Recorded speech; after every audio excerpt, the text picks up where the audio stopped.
Alors, mesdames, messieurs, merci d'avoir pris ce rendez-vous du face-à-face. La communauté internationale va célébrer donc demain mardi la journée mondiale des poissons migrateurs. Nous avons voulu anticiper pour en parler. Donc, nous avons invité pour vous Dr Christian Adjé. Christian Adjé, bonjour. Oui, bonjour Maurice. Merci d'avoir accepté notre invitation, cher docteur. Vous êtes océanographe et spécialiste dans la gestion des ressources maritimes, auteur du livre « Comment créer et gérer les aires marines protégées ». Et donc, vous êtes là pour nous aider à mieux comprendre pourquoi la célébration de cette journée mondiale des poissons migrateurs. Oui. C'est quoi les poissons migrateurs? Ok, merci Maurice. En fait, quand on parle de journée des poissons migrateurs, ça fait un peu sourire parce que ce n'est pas seulement que des poissons migrateurs que nous avons en mer. Nous avons beaucoup de poissons migrateurs. Nous avons beaucoup de poissons en mer. Mais pourquoi on célèbre cette journée, les poissons migrateurs? En fait, les migrateurs, les poissons migrateurs, comme le nom l'indique, c'est des poissons qui migrent beaucoup, qui se déplacent. En fait, c'est des poissons qui font des milliers de kilomètres par an dans l'océan. Et il y a deux catégories de poissons migrateurs que l'on peut avoir. Nous avons d'abord les poissons migrateurs qui migrent en milieu océanique. C'est-à-dire ne quittent pas l'océan tout le temps, mais peuvent se déplacer pendant des milliers de kilomètres. Et la seconde catégorie que nous avons, c'est des poissons migrateurs dans deux eaux, qui mènent deux vies. C'est-à-dire qui quittent l'océan et qui viennent dans les lagunes, les plans d'eau côtiers, pour pondre par exemple et retourner en mer. Donc voilà un peu les deux catégories de poissons migrateurs que nous avons en mer. Pourquoi alors cette journée? Tout à fait. Voilà. Donc comme je le dis, ça fait sourire quand on dit journée des poissons migrateurs. En fait, déjà dans les années 80, c'est des espèces qui ont plutôt très tôt subi un peu la pression de l'homme. Parce que du fait qu'ils quittent l'océan et viennent dans les lagunes, dans les plans d'eau côtiers, fait que les humains les traquent. C'est ça. Les traquent et ne les permettent pas de retourner en mer. Donc déjà dans les années 80, on a eu l'effondrement de beaucoup de stocks de ces ressources. Quand vous prenez par exemple dans l'Atlantique, dans l'océan Atlantique qui arrive jusqu'à chez nous, les saumons par exemple sont des poissons migrateurs qui quittent l'océan et qui viennent sur les plans d'eau côtiers pour pondre. Et dès que les petits naissent, ils retournent en mer pour aller accomplir leur cycle de vie. Donc déjà dans les années 80, ces stocks, ces poissons-là, dans les années 60 et autres, les gens pêchaient jusqu'à 100 000 tonnes. Par an. Mais malheureusement, déjà dans les années 80, ces stocks ont chuté. On est rendu même parfois à zéro. Oui, si vous prenez par exemple la morue, qui est un poisson des eaux tempérées, des eaux froides au Canada, les gens pêchaient près de 200 000 tonnes dans les années 20, 30 et autres. Mais dans les années 80, ça a chuté. Après, c'est zéro.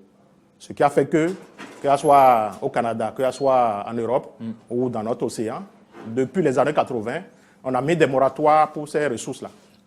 On a mis des moratoires pour freiner un peu la pression sur ces ressources, et ce qui a fait que on a instauré aussi également cette journée pour sensibiliser la population par rapport à cette espèce. D'accord. Alors, aujourd'hui, quand on parle des poissons migrateurs, quelle est la conséquence directe sur ces poissons, le fait qu'ils migrent? C'est-à-dire que si ces poissons-là migrent, est-ce que ça n'a pas pour conséquence forcément peut-être leur disparition progressive dans le milieu où ils sont normalement plus nombreux? Non, en fait... Ils devraient être nombreux. En fait, c'est, comme je l'ai dit souvent, parler de l'océan et laisser la côte, c'est pas possible parce qu'il y a des espèces qui ne peuvent pas vivre uniquement dans au même endroit dans l'océan, qui sont obligés de migrer. De migrer pour venir dans les eaux douces, c'est-à-dire au Sumatra et autres, eaux douces qui n'est pas salée, pour pondre. Donc, c'est leur cycle de vie normal. Si vous empêchez ce cycle de vie, soit le poisson ne va plus se reproduire. Il va demeurer comme ça pendant longtemps jusqu'à ce que, un jour, il meurt comme tous les êtres vivants. Nous sommes d'accord? Donc, forcément, ces poissons doivent se déplacer dans ces deux eaux-là pour migrer. Si vous prenez, parce que j'ai cité deux catégories d'espèces migrateurs. Nous avons par exemple les thons qui sont des espèces grands migrateurs, mais qui ne quittent pas l'eau salée. donc qui quittent pas les océans. D'accord. Que vous pouvez trouver en janvier, par exemple, au large de France. Et puis en mai, déjà, vous pouvez déjà trouver vers le Sénégal et autres, vous pouvez le trouver. Est-ce que nous avons le temps? Oui, nous avons bien sûr le temps. Ici au Bénin? Oui, nous avons le temps. Le Bénin fait partie même de cette commission-là. Il y a une commission des thons. Mais cette espèce n'est pas tellement commerciale, n'est pas très consommée au Bénin, ce qui fait que on ne retrouve pas vraiment. Ça va dire c'est des espèces de grand commerce. D'accord. Donc, dans le monde, on les traque beaucoup. D'accord. Mais le Bénin fait partie quand même de la commission tonnière. Donc, nous participons à cette commission. Donc, c'est des poissons, comme je l'ai dit, c'est des poissons sauvages qui ont fait pendant longtemps, qui ont fait cible de beaucoup de commerce, de traque. Donc, aujourd'hui, sont en disparition. Donc, vraiment ça. Il faut réellement des conditions marines pour que ces poissons migrent, mais si en migrant, ces poissons ne retrouvent pas dans le milieu où ils ont migré les conditions auxquelles ils sont habitués, oui, à quelles conséquences on peut s'attendre? Oui, ça me fait penser un peu à ce qui s'est passé au Bénin. Vous savez que nous avons 2 embouchures, c'est-à-dire deux endroits de contact entre la mer et l'océan. Nous avons un à Grand Popo, oui, et puis un à Cotonou ici, sous les ponts. Dans les années 80, il me semble, les gens avaient pensé qu'il fallait fermer ce contact-là. D'accord. Et les gens tentaient de jeter des pieds à cet endroit-là. Mais ils ont constaté les années suivantes que la production halieutique a beaucoup baissé. D'accord. Ce qui a fait que les pêcheurs sont révoltés, et c'est les pêcheurs même qui ont décidé la réouverture du chenal. Si tu vas aujourd'hui sur le pont, l'ancien pont, tu regardes vers là-bas, tu vas voir quand même les morceaux de pierre qui apparaissent encore à ces endroits-là. Donc, les gens avaient tenté de fermer ça. De fermer ça. Nous avons par exemple les languilles. Les languilles qui sont également une espèce, migratrice que nous avons et qu'on pêche ici. Et qui viennent sur notre côte. Et on les retrouve dans le lac Nokoué, beaucoup. Si vous, je ne sais pas si vous faites un peu de recherche, vous allez voir que les bonnes dames vendent les languilles jusqu'à date, jusqu'à aujourd'hui. C'est ça. Mais quel type de languilles? C'est des petits languilles. Comme je dis, ces espèces quittent la mer, viennent sur les plans d'eau côtiers, ils pondent, ils laissent des œufs là, et retournent en mer. Les œufs, 3, 4 semaines, 6 semaines après, et donnent des alevins. Et puis ces alevins doivent forcément retourner en mer pour aller accomplir leur cycle de vie. 3 ans ou 4 ans après, eux aussi vont revenir vers la lagune et autres pour pondre.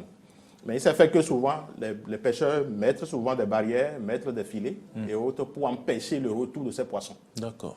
Donc ce qui est pêché aujourd'hui, vous voyez dans nos marchés, c'est des petits languilles. Les languilles, ce sont des espèces de poissons qui sont un peu comme des serpents. D'accord, oui.